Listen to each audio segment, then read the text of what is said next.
सभी नौजवान साथियों को मेरा नमस्कार। संजीव साहू सर की गणित क्लास में आप सभी का स्वागत है। आज की इस वीडियो में आपको बताऊंगा दो चर का रैखिक समीकरण के अंतर्गत प्रश्नावली दो में कुछ सवाल हैं। इसमें प्रश्न क्रमांक पहला मैंने लिया है और प्रश्न क्रमांक पहला क्या कहता है, जांचिए कि अ व ब में कौन दिए गए समीकरणों के हल हैं। कुछ समीकरण दिए गए हैं, उनके लिए आपको जांचना है कि अ और ब में से कौन सा जो है वो दिए गए समीकरणों के हल हैं। तो आइए सवाल को बनाने की कोशिश करते हैं। कैसे बनाते हैं उसको आप देखिएगा। सबसे पहले क्या करेंगे, जो आ के मान है, आ में जो एक्स और वाई के मान दिए गए हैं उसको हम समीकरण के बाईं ओर रख कर देखते हैं।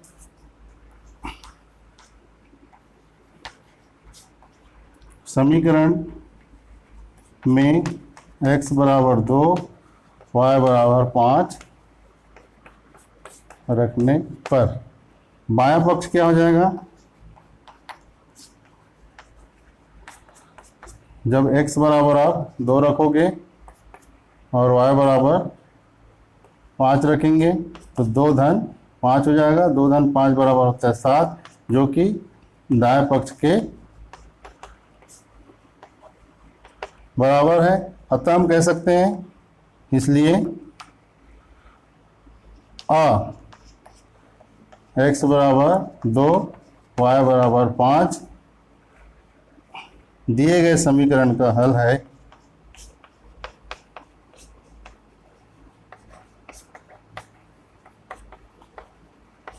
बहुत ही सिंपल सा है, आसानी से आपको समझ में आ गया होगा।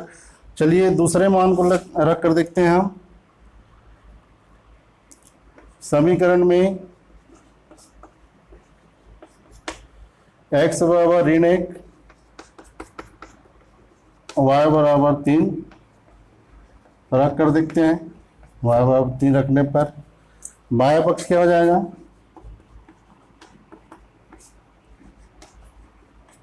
बायां पक्ष बराबर x की जगह में क्या रखेंगे, ऋण 1 रखेंगे, बीच में धन का चिन्ह है, y बराबर क्या रखेंगे, 3 रखेंगे। तो ऋण 1 धन 3 बराबर कितना होता है, +2, और ये बराबर नहीं है किसके,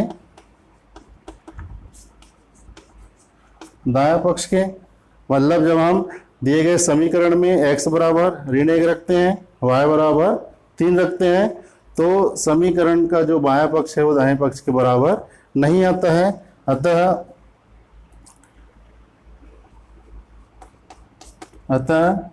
x बराबर ऋण 1 और y बराबर 3 दिए गए समीकरण का हल नहीं है। तो इस प्रकार से हम दिए गए मान किसी भी समीकरण के हल हैं या नहीं है उसका पता लगा सकते हैं। आइए एक दूसरा सवाल लेते हैं। इसी के अंतर्गत दूसरा समीकरण दिया हुआ है दूसरे प्रश्न में। पहले प्रश्न का दूसरा नंबर है, इसमें समीकरण दिया है 2x धन 5y बराबर 13। इसके लिए हमको जांचना है कि a और ब में से कौन सा जो है उसका हल है। तो सबसे पहले हम a के मान को इसमें रख के देखते हैं।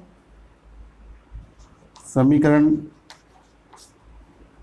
में x बराबर 2 और y बराबर 5 रखने पर इस समीकरण में हम x बराबर 2 रखेंगे और y बराबर 5 रखेंगे। तो बायां पक्ष बराबर क्या हो जाएगा, 2x मतलब होता है 2 गुणित x। तो 2 गुणित x बराबर कितना है, 2 है, बीच में धन का चिन्ह है, धन का चिन्ह लगाएंगे, फिर ये 5 हो गया। 5y का मतलब होता है 5 गुणित y, और y का मान 5 है, इसलिए ये 5 गुणित 5 हो जाएगा। 2 गुणित 2 बराबर होता है 4, बीच में धन का चिन्ह लगाएंगे, 5 गुणित 5 बराबर होता है 25। 4 और 25 को आप जोड़ेंगे तो ये होता है 29, और जो कि बराबर नहीं है दायां पक्ष के।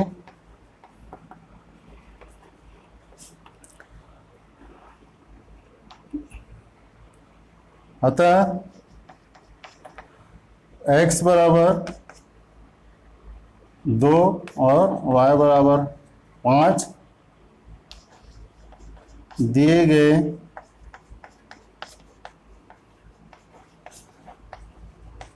समीकरण के हल नहीं हैं। अगर आप अ और ब की बात करेंगे तो अ जो है वो दिए गए समीकरण हल नहीं है हो जाएगा। अब ब के मान को रख के देखते हैं इसी समीकरण में। तो समीकरण में दिए गए समीकरण में x बराबर ऋण 1 y बराबर 3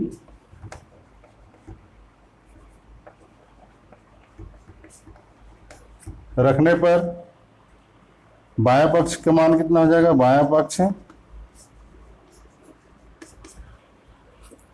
पक्ष में 2x है तो 2 गुणित x बराबर कितना है? ऋण 1, बीच में धन का चिन्ह है, धन का चिन्ह लगाएंगे। इस समीकरण में हम x बराबर ऋण 1 और y बराबर 3 रख कर देख रहे हैं।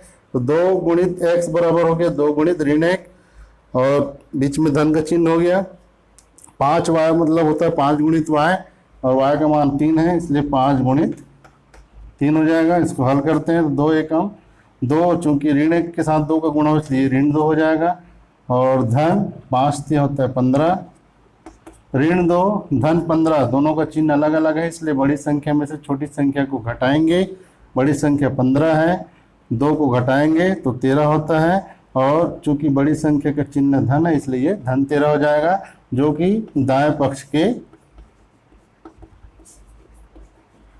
बराबर है। अतः हम कह सकते हैं कि इसलिए ब x बराबर ऋण 1 और y बराबर 3 दिए गए समीकरण का हल है। तो इन दोनों सवालों से आपको समझ में आ गया होगा कि दिए गए मान दिए गए समीकरण के हल हैं कि नहीं है, ये हम कैसे पता लगाते हैं ये आपको समझ में आ गया होगा। आइए दूसरा सवाल देखते हैं। चलिए इसी के अंतर्गत हम प्रश्न क्रमांक 2 देखते हैं। प्रश्न तो इसमें भी वही है और हाँ और ब में x और y के मान यहाँ पर परिवर्तित हुए हैं और साथ ही इसमें अंतर यह है कि पहले जो प्रश्न था उसमें एक ही समीकरण दिया गया था और एक समीकरण के लिए हमको जांचना था कि अ और ब में से कौन सा जो है वो समीकरण का हल है। यहाँ पर हमको 2 समीकरण दिए गए हैं और दोनों समीकरण को दिए गए x और y के मान जो है संतुष्ट करना चाहिए, तब जो है वो समीकरण का हल कहलाएगा, अन्यथा वो हल नहीं कहलाएगा। तो आइए चेक करके देखते हैं। सबसे पहले हम अ के लिए दोनों समीकरण का हल को चेक करके देखते हैं क्या होता है इसमें।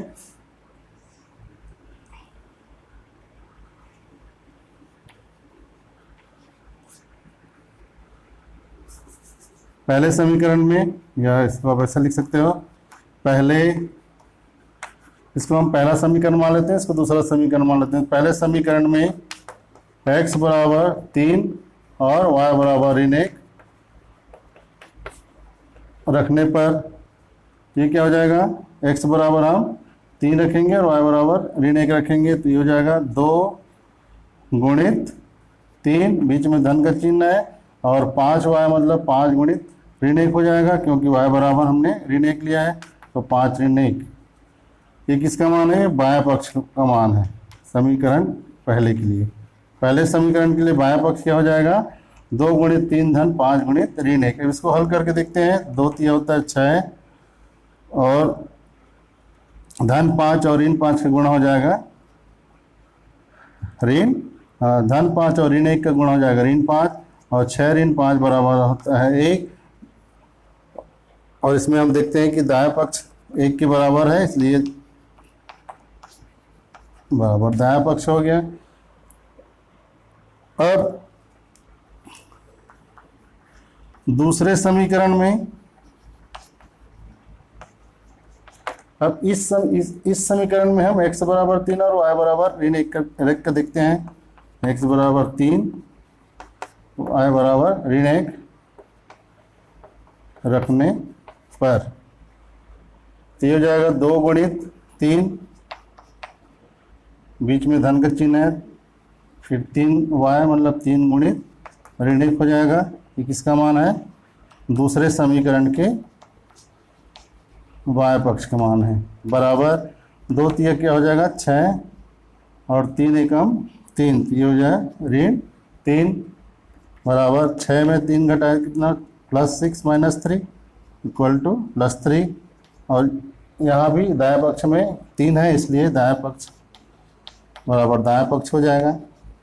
इस प्रकार हम देखते हैं कि x बराबर 3 और y बराबर ऋण 1 दोनों समीकरणों को संतुष्ट करता है। अतः हम कह सकते हैं, इसलिए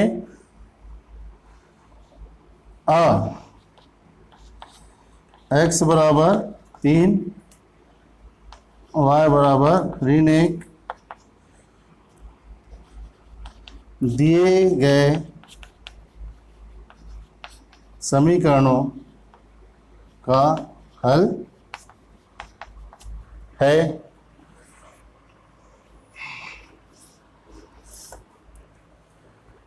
ये तो हो गया दिए गए समीकरण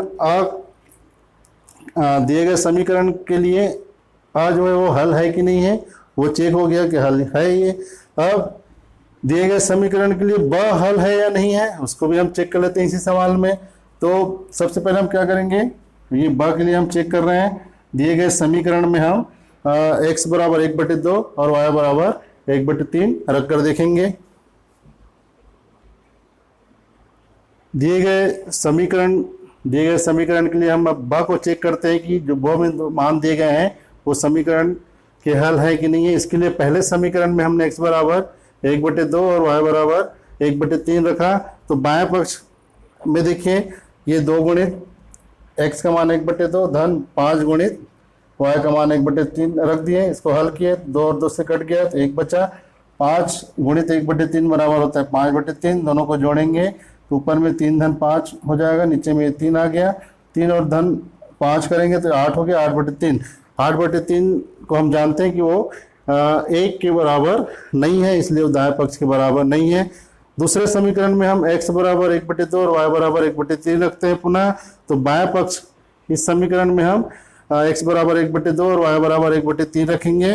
तो देखते हैं बाएं पक्ष का मान 2 गुणित ये 1/2 हो जाएगा, यहाँ पर धन 3 गुणित 1/3 हो जाएगा। इसको हल करते हैं तो 2 गुणित 1/2 बराबर 1 हो गया, 2 से 2 कट गया, यहाँ से 3 से 3 कट गया तो 1 धन 1 बचा, बराबर होता है 2, जो कि 3 के बराबर नहीं है, इसलिए दाएं पक्ष के बराबर नहीं है। इस प्रकार हम देखते हैं कि ब के जो मान है x बराबर 1/2 और y बराबर 1/3 दोनों ही समीकरण को संतुष्ट नहीं करता है। अतः ब जो है वो दिए गए समीकरण का हल नहीं है। इस प्रकार हम